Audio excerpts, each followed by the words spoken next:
"They always leave," she had said once, to no one who stayed long enough to hear it.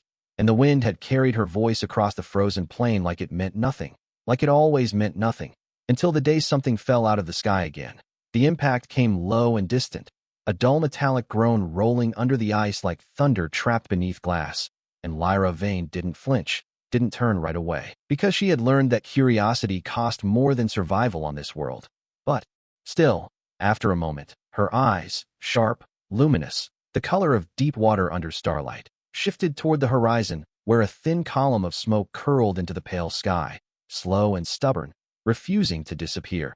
The temperature outside hovered at -40 degrees Fahrenheit, the kind of cold that made metal whisper and joints tighten, and the wind moved in long, patient breaths, dragging fine crystals of ice across the surface in soft, endless scratches. Inside the fractured remains of the outpost, the air recyclers hummed at 23% efficiency, a fragile rhythm she had repaired too many times with too few tools, and every sound mattered, every fluctuation, every flicker of light along the cracked panels that lined the walls. She stood still for a long second, fingers resting lightly against the hilt of a weapon she no longer raised unless she had to. Then she exhaled slowly and turned toward the smoke, because patterns mattered too, and this one was familiar. It took her nearly 40 minutes to reach the crash site, boots crunching through layered frost, her breath forming thin white ghosts that vanished before they could linger. And when she arrived, she didn't rush forward, didn't call out, just watched from the edge of a broken ridge as the shuttle, small, human-made, its hull scarred and half-buried in ice, settled into silence. For a while, nothing moved, and that was expected, because sometimes they didn't make it, sometimes the sky took them, before the ground ever could. But then a panel shifted, slow, uneven, and a figure pushed through the fractured hatch, stumbling into the cold like he didn't understand it yet. He wasn't armored like the others she remembered, not fully, just a partial suit with exposed seams and a visor cracked along one edge, and his breath came out sharp and visible, quick bursts that fogged the air in front of him as he tried to steady himself. His hair, light brown, maybe, caught the dim light in uneven strands, and his gloves moved fast over the side of his suit, checking, adjusting, counting something only he could see. Lyra didn't move closer, not yet, because distance was safety and observation was truth, and she had trusted truth once before. The man turned slowly, scanning the horizon, his posture tight but not aggressive, and then, unexpectedly, he laughed, just once, short and breathless, like he couldn't quite believe he was still standing. And the sound carried farther than it should have in the thin air. Lyra's fingers tightened slightly against the weapon at her side, not raising it, not yet, but remembering the weight of choices she had already made on this frozen world, remembering how quickly a stranger could become a mistake. The man took a step, then another, boots slipping slightly on the ice as he oriented himself toward the distant outline of the outpost, toward her, though he couldn't see her yet, not from that distance, not through the shifting veil of wind and frost. She watched him start walking, slow, deliberate, conserving energy without realizing how closely he was already being measured. And somewhere beneath the steady hum of failing machines and the endless whisper of the wind, a quiet thought pressed against the edges of her mind, unwelcome and persistent, the same one that had followed every arrival before him. They always leave. She didn't say it this time, didn't give the words shape, but her gaze hardened just the same as she turned back toward the outpost, already calculating how long it would take him to reach her door, already deciding what she would do when he did, because survival had rules, and trust had a cost, and she had already paid it once. By the time he reached the outpost, the light had already started to fade, not in a dramatic way but slowly, like the sky was losing interest in being seen, and Ethan Cole could feel the cold working its way through the weak points in his suit, thin lines of pressure along his ribs and shoulders where the insulation had failed during impact, his display flickering with inconsistent readings that he no longer fully trusted. The structure ahead of him looked barely functional, a jagged silhouette of metal and fractured panels half buried in ice, but it was standing, and on this planet that meant everything.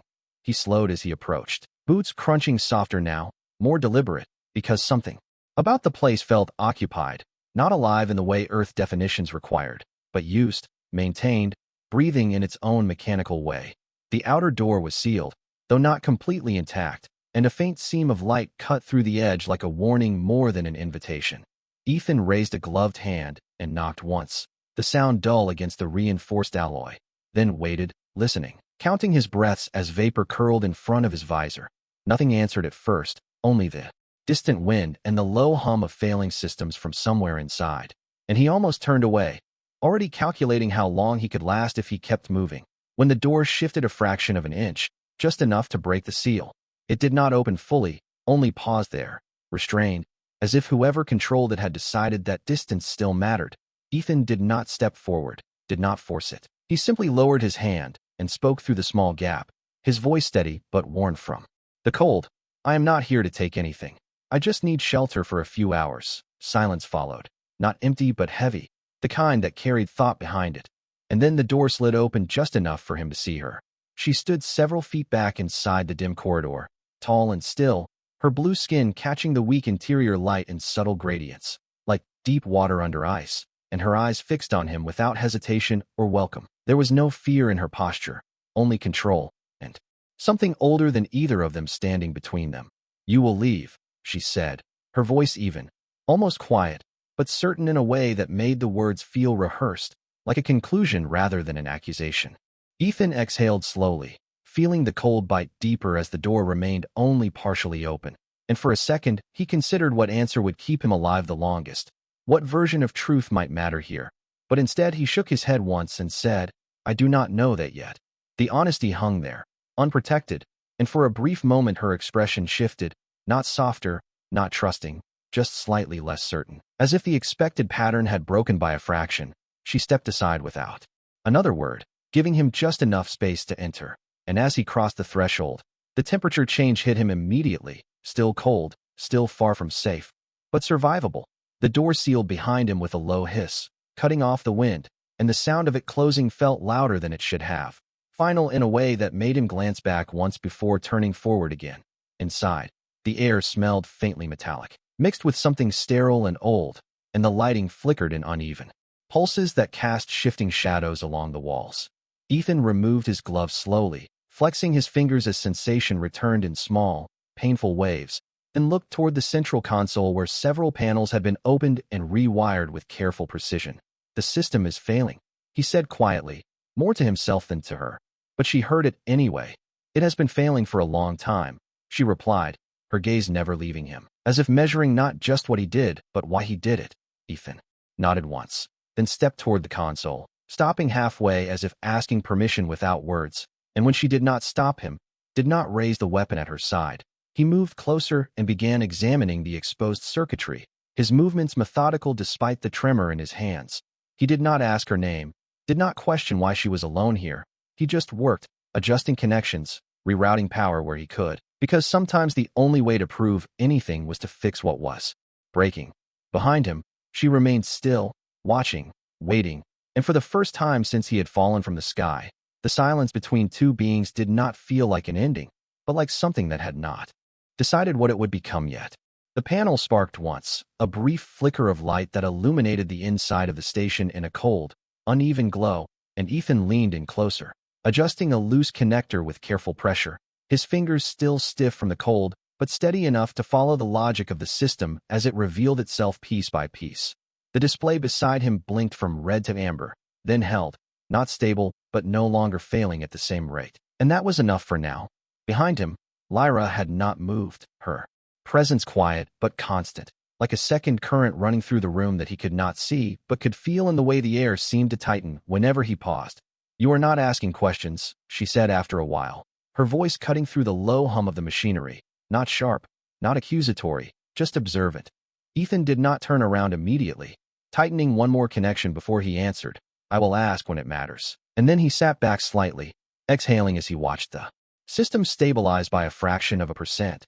She stepped closer then, not enough to close the distance completely, but enough that he could sense the shift, the faint change in temperature, the subtle sound of her movement against the metal floor.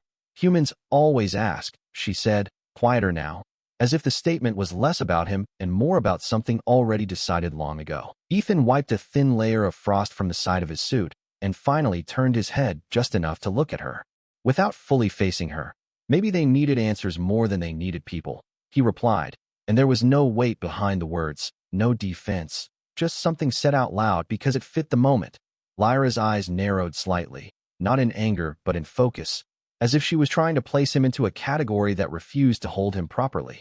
The silence that followed stretched longer this time, not empty, but shifting. And somewhere in the station, a vent rattled as the pressure adjusted, the sound echoing through the narrow corridors. "You should not stay here," she said finally, her tone returning to something firmer, more controlled. "This place is not safe." Ethan nodded once, already aware of that, but his attention remained on the system in front of him. "I know," he said, then added after a second, "but it is safer than outside." That answer seemed to settle something small, not enough to change her stance, but enough that she did not argue again. Instead, she moved past him, her steps measured, and reached for another panel along the wall, opening it with a practiced motion that revealed a series of older components, worn but maintained. "The power grid is unstable," she said, her hand hovering over the wiring as if she knew each line by memory. "It will fail again." Ethan shifted closer, careful not to crowd her, and studied the layout, tracing the flow of energy with his eyes. "It is not the grid," he said after a moment. "It is the regulator cycling too fast. It is trying to compensate for a loss it cannot fix." Lyra glanced at him then, a brief look, but sharper than before, as if the statement had reached something she had not expected him to understand. He pointed to a small module near the base of the panel. "That unit is overheating. If it shuts down, everything else follows." She hesitated for the first time, not long, just a fraction of a second, then stepped back enough to let him reach it. Ethan removed the casing carefully, the metal cold against his fingers, and adjusted the internal alignment, slowing the cycle just enough to reduce the strain. The system responded almost immediately, the hum deepening into something more consistent, less desperate. Lyra watched the change without speaking, her gaze moving from the panel to him and back again, measuring cause and effect, action and outcome. "You could have left," she said after a moment, the words quiet but heavier than anything she had said before. "Your ship is still functional." Ethan leaned back against the wall, rolling his shoulders slightly as the stiffness returned. "It will not get far in this weather," he answered, then paused, considering the rest before he said it. "And neither will you if this place shuts down." The statement hung between them, simple and direct, and for a brief second something in her expression shifted again, not trust, not yet, but something closer to recognition, as if she was beginning to see not what he was, but what he was choosing to do. Outside, the wind pressed harder against the structure, a low, constant force that reminded them both of what waited beyond the walls. But inside, for the first time, the station held its breath and did not feel like it was about to lose it. The warmth inside the station did not increase, but it steadied, and that alone made the difference between survival and the slow, quiet kind of failure that came from systems giving up one circuit at a time. Ethan remained near the panel for a few minutes longer, watching the readout cycle in more predictable patterns, the numbers no longer dropping in sharp, erratic intervals. And when he finally stepped back, he let out a breath he had not realized he was holding, the sound faint against the constant hum. Lyra stood across from him, her posture unchanged, but her attention sharper now, focused not on his presence but on what he had altered, as if she was replaying each motion in her mind, testing it against what she already knew.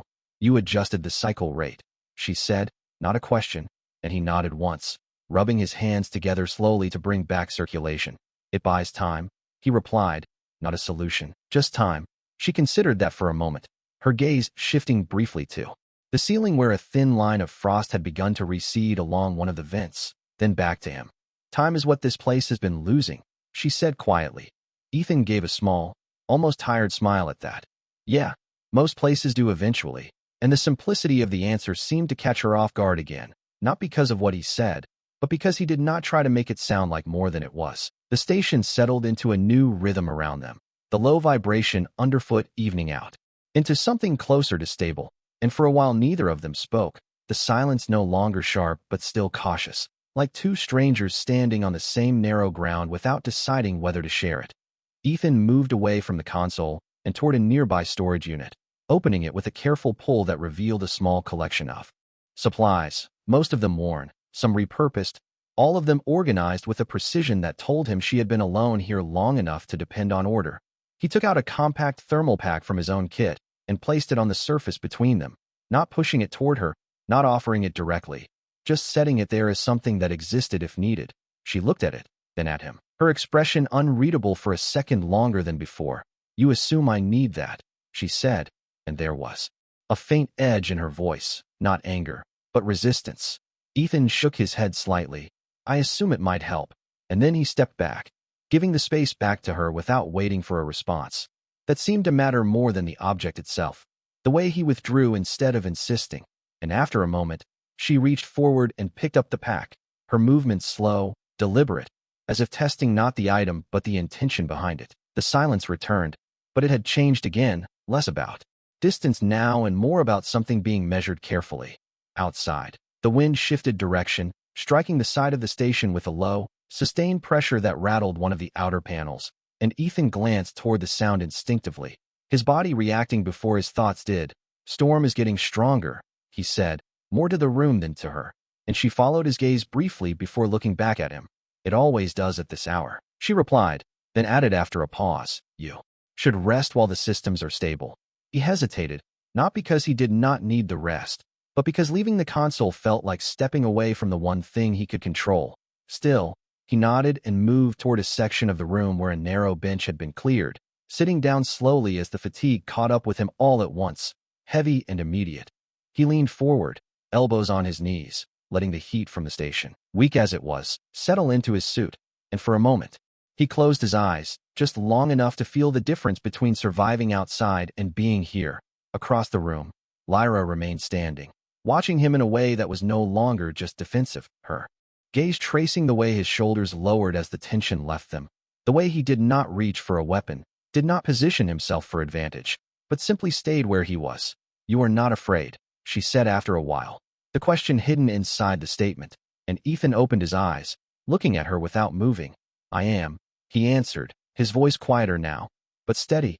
I just do not let it decide everything. That answer lingered longer than the others, settling into the space between them, like something that did not need to be challenged immediately. And as the station continued its slow, fragile recovery around them, the distance that had defined their first meeting shifted by an inch, small enough to miss, but real enough to matter. The station's systems continued their fragile rhythm, a low mechanical breathing that filled the space between them, steady enough to trust for now, but not enough to forget how quickly it could all fall apart again. And Ethan sat there longer than he intended, the weight of exhaustion pressing down in slow, deliberate waves until even holding his posture felt like work. He did not fall asleep completely, not at first, just drifted into that thin space where sound dulled and time stretched, his awareness anchored by the hum of the machinery and the faint, consistent shift of air through the vents. Across the room, Lyra remained where she was, though her stance had changed, less rigid now, her shoulders no longer held at full tension, and her attention moved between the panels and the human who had chosen to sit instead of claim space.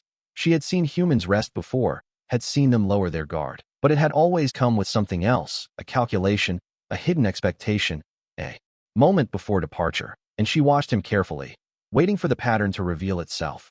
Minutes passed, maybe more, the kind of time that was measured by system cycles instead of clocks, and eventually Ethan leaned back slightly, his head brushing against the cold metal behind him as he exhaled, longer this time, deeper, like his body had decided it was safe enough to release something. You are still here, Lyra said quietly, not as a question but as a confirmation of something that had not changed when she expected it to. Ethan opened his eyes slowly, focusing on her without moving. Yeah, he answered, voice low but clear, and for a moment neither of them said anything else. The simplicity of that exchange settling into the room, like a new variable neither had accounted for. She stepped closer then, not abruptly, but with a controlled curiosity that brought her within a few feet of where he sat, close enough to study the details she had ignored before, the fine lines of strain along his suit, the slight tremor in his hands that had not fully gone away, the way his breathing had evened out despite everything around him. You could have taken the supplies and left, she said, her tone quieter now, almost thoughtful, and he shook his head once, not dismissing the idea but acknowledging it. I could have, he said, then added after a brief pause, but I did not. That answer did not satisfy her, not completely, and it showed in the slight tilt of her head, the way her gaze sharpened again. Why? She asked, the words simple but carrying more weight than any of the others. Ethan looked down at his hands for a second, flexing his fingers as if searching for something there, then back up at her.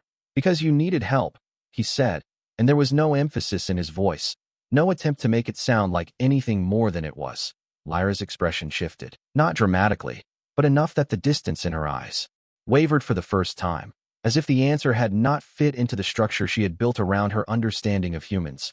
"They do not stay for that," she said, almost to herself, and Ethan gave a faint, tired smile.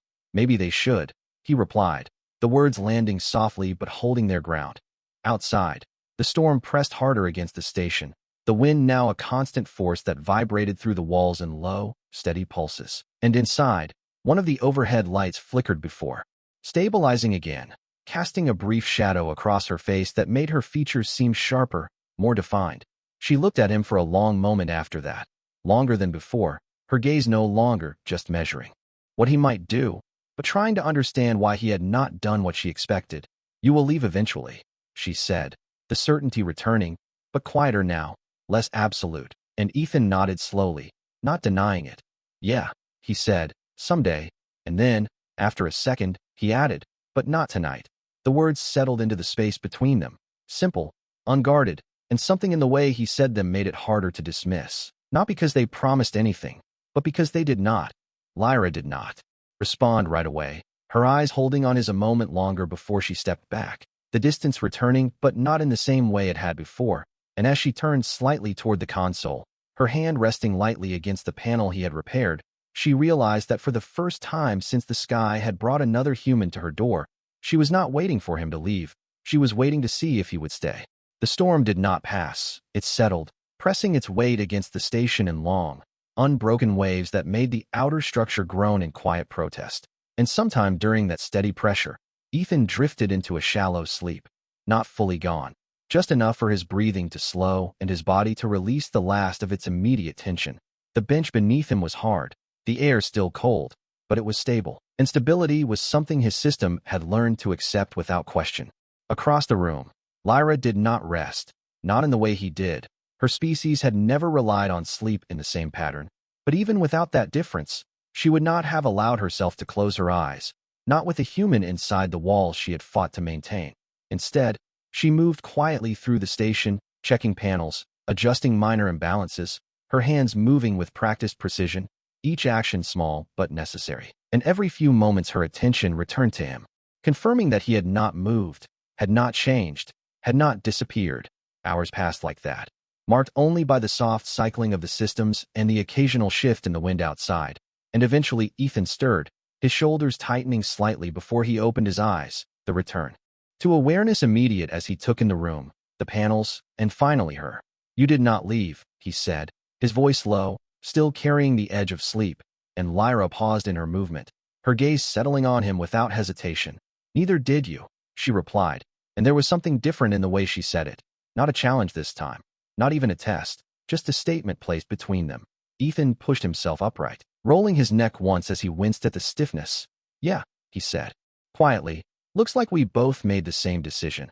That seemed to hold her attention for a moment longer than expected, as if the idea of shared choice was something unfamiliar, something she had not considered in this place. The station hummed steadily around them, but a faint fluctuation ran through the lights, subtle enough to miss if he had not been watching for it, and Ethan's focus shifted immediately back to the system. "That is not good," he muttered, already on his feet, moving toward the main console with renewed urgency. Lyra followed a step behind, her posture tightening again. "What changed?" she asked, her voice sharper now, and he leaned over the panel, scanning the readings as they shifted in uneven patterns.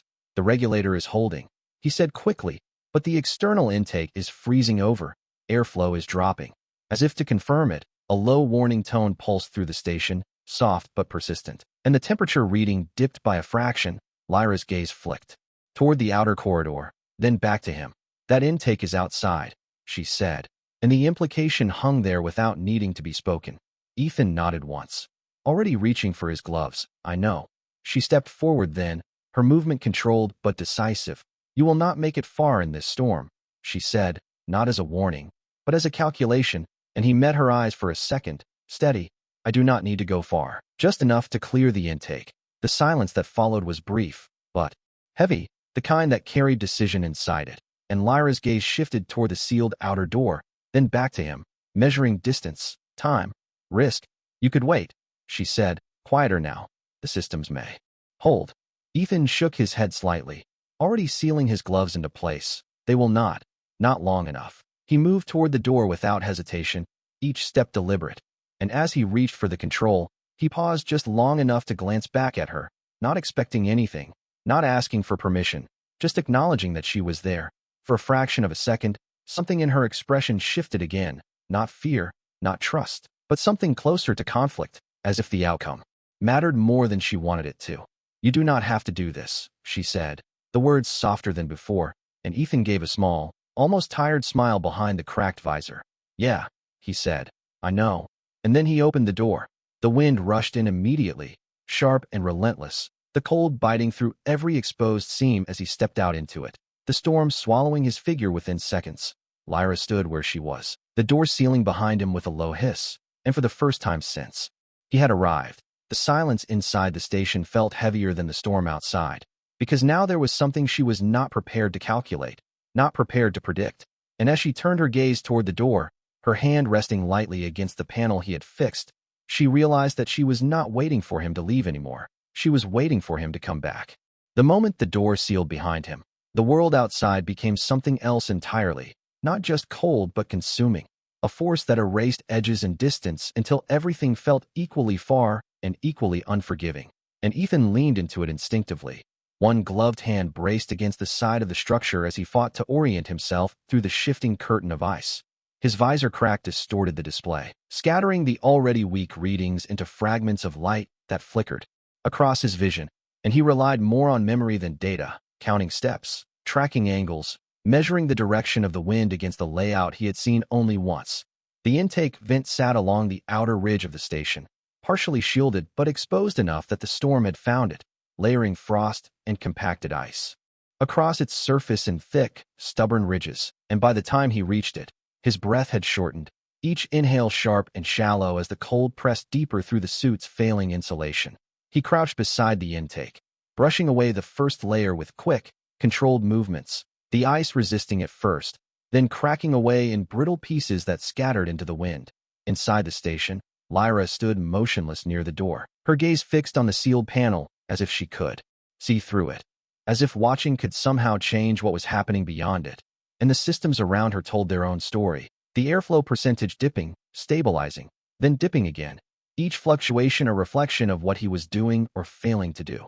She moved once, stepping toward the console, her fingers hovering over the controls as if she could intervene, but there was nothing to adjust, nothing to correct from within, and that realization held her there, caught between action and restraint.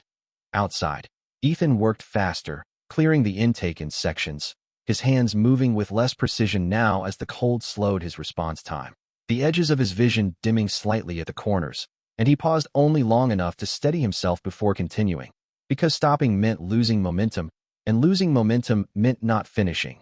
The vent began to respond, the faint pull of air increasing as the blockage thinned, and his display flickered with a brief improvement in pressure levels, enough to confirm he was on the right track. Inside, the system reacted almost immediately, the hum deepening, the temperature reading leveling off by a fraction, and Lyra's eyes shifted to the panel, tracking the change, understanding what it meant without seeing how it was being done. "You do not have to do this," she had said, and now the words returned unbidden, not as a warning, but as something she could not reconcile with what was happening. Ethan reached the final layer of ice, thicker than the rest, fused to the intake's edge in a way that resisted simple removal, and he adjusted his grip, applying steady pressure instead of force, working the edge until it gave, breaking free in a single, solid piece that the wind tore from his hand before he could even drop it. The intake cleared fully then, the airflow surging back into normal range, and for a second, he just stayed there, one hand resting against the metal, feeling the vibration of the system returning to life through the structure. Inside, the station responded in kind, the warning tone cutting off, the lights stabilizing into a consistent glow, and the hum settling into a deeper, stronger rhythm that filled the space with something closer to certainty.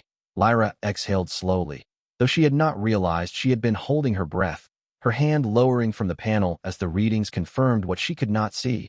He had done it. Seconds passed, then more, and still the door remained closed, the storm outside unchanged, and something unfamiliar pressed against her thoughts.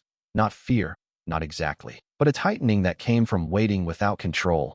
Then, finally, the outer panel shifted, the seal breaking with a sharp hiss as the door opened just enough to admit a figure through the storm, and Ethan stumbled inside, the cold following him in a brief, violent rush before the door sealed again. He braced himself against the wall, breathing hard, the frost clinging to his suit beginning to melt in thin, uneven lines, and for a moment he did not move, just stood there, present, real, returned. Lyra did not speak right away, her gaze fixed on him as if confirming something. Deeper than survival, something that had not fit before and now refused to be ignored. And when he finally looked up at her, his expression tired but steady, the space between them felt different again, not because he had proven anything with words, but because he had left and come back anyway.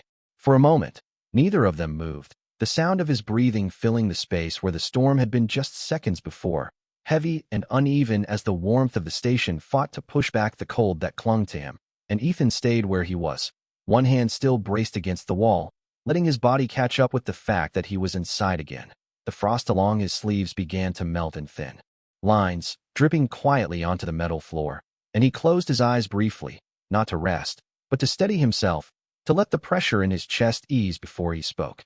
"Intake is clear," he said finally, his voice rough but controlled, and Lyra nodded once, her gaze never leaving him. "I can see that," she replied, though what she meant was something else entirely, something not reflected in the system readings. He pushed himself upright then, slower this time, his movements measured as the fatigue returned stronger than before, and he removed one glove, flexing his fingers as the warmth reached them in small, painful pulses. "You should sit," she said, the words coming without the edge they had carried before, almost instinctive, and he gave a faint nod, not arguing, just moving toward the bench again with a quiet heaviness in his steps. He sat down, leaning forward slightly, elbows resting on his knees as he let his breathing settle into a more even rhythm, and for a few seconds, the station was quiet except for the steady hum of the restored airflow system. Lyra remained where she was, watching him in a way that had changed again, not distant, not guarded in the same way, but searching, as if trying to understand something that did not fit into what she had known before. "You went outside knowing you might not return," she said after a moment, her voice softer now, and Ethan glanced up at her, his expression calm despite the exhaustion. "Yeah," he said simply, and when she did not respond right away, he added, "It needed to be done." That answer lingered in the air, not dramatic, not heroic, just a statement placed where it belonged, and Lyra took a step closer, then another, until she stood within reach, the distance between them smaller than it had ever been. "Humans calculate survival," she said, her eyes fixed on his. "They choose the path with the highest probability of continuation." Ethan let out a quiet breath, almost a laugh, but without humor. "Some do," he said, then looked back at her. "But sometimes the right choice is not the safest one." Her gaze held his for a long second, something shifting behind it, something uncertain and new, and she lowered her eyes briefly, as if the weight of that idea required adjustment. "When I trusted one of your kind before," she said slowly, the words deliberate, "he chose survival, and I was left behind." The statement was simple, but it carried a depth that did not need explanation, and Ethan did not interrupt, did not offer a response immediately. He just listened, his posture still, his attention steady. Lyra looked back at him then, her expression no longer guarded but not fully open either, caught somewhere between what she had learned and what she was beginning to question. "You did not choose that," she said, not asking, not accusing, just stating the difference she could not ignore. Ethan shook his head once, quiet but certain. "No," he said. Then after a brief pause, he added, "I chose to stay." The words settled between them, heavier than before, not because they were louder, but because they had been proven. The station hummed steadily around them, the airflow strong, the temperature rising by a fraction, and outside the storm continued without pause, indifferent to what had changed inside. Lyra glanced toward the door for a second, then back to him, her hand resting lightly against the panel beside her as if grounding herself in something real. For the first time, the silence that followed did not feel like distance or defense. It felt like space, like something being allowed to exist without being forced into a shape too quickly. And as Ethan leaned back slightly, his eyes closing again for just a moment, not from weakness but from the simple act of being still, Lyra remained there, watching him, not waiting for him to leave, not expecting him to disappear, but trying to understand what it meant that he had gone into the storm and come back without taking anything with him except the choice he had already made. The storm continued without pause, but inside the station, Something had changed that the wind could not reach, something quieter than heat or air pressure, something that did not register on any system display, and Ethan remained where he was, his breathing finally steady, the tension in his shoulders easing as his body accepted that, for now, there was no immediate threat to answer. Across from him, Lyra did not move for a long time, her gaze resting on him not as a calculation anymore, not as a prediction waiting to confirm itself, but as something she was still trying to understand, something that had already broken the pattern she had relied on. The lights above them held steady, casting a soft, even glow that no longer flickered, and the hum of the station settled into a deep, consistent rhythm that felt less like survival and more like continuation. After a while, Ethan opened his eyes again, not abruptly, just enough to return to the room, and he looked at her without shifting his position, as if the distance between them did not need to be measured anymore. System should hold through the night, he said quietly, his voice carrying no urgency now, just a simple observation, and Lyra nodded once, her hand still resting lightly against the panel beside her, as if grounding herself in something she could touch. You repaired what was breaking, she said, and he gave a small shrug, barely a movement, just enough to acknowledge it. I helped it keep going, he replied, and the distinction lingered there, subtle but real. She stepped closer then, not hesitating this time, the space between them closing until she stood just a few feet away, close enough that the warmth of the station reached them both without resistance, and for the first time, her posture held no trace of distance, no instinct to withdraw. You stayed, she said, her voice lower. Now, not questioning, not testing, just naming what had already happened. Ethan met her gaze, steady, tired, but certain. Yeah, he answered, and the simplicity of it carried more weight than anything else he could have said. The silence that followed was not empty. It was full of everything that had not been said before, everything that no longer needed to be. Outside, the wind pressed against the station again, but it sounded different now, less like a threat and more like something distant, something that belonged to another place entirely. Lyra looked at him for a long moment, her expression no longer guarded, no longer shaped by expectation, but by something softer, something that had not existed here before he arrived. When I said humans always leave, she said slowly, the words deliberate, I believed it. Ethan did not interrupt, did not correct her, he just listened, his attention steady, his presence unchanged. She held his gaze, and for the first time, there was no hesitation in her voice. I was wrong, she said, and the words settled into the room like something final, something that did not need to be proven again. Ethan let out a quiet breath, not relief, not victory, just the release of something that had never needed to be forced, and he nodded once, not because he needed acknowledgement, but because he understood what it had cost her to say it. The station continued its steady rhythm around them, the temperature rising by another fraction, the air moving cleanly through the restored system, and for a while, neither of them spoke again. There was no need to fill the silence anymore, no need to define what came next, because for the first time since the sky had brought him down to this frozen world, the question was no longer whether he would leave, it was whether leaving would mean the same thing it always had. Lyra turned slightly toward the main viewport, the faint outline of the storm visible through the reinforced glass, and then back to him, her eyes no longer distant, no longer cold. Ethan leaned back against the wall, his eyes drifting closed again, not from exhaustion this time, but from the simple act of being still without needing to be, ready for what came next. And as the stars beyond the storm remained hidden behind the endless white, something quieter took their place inside the station, something that did not need light to exist, something that had been missing until now. He did not promise to stay, and she did not ask him to, but for the first time, neither of them prepared for him to leave.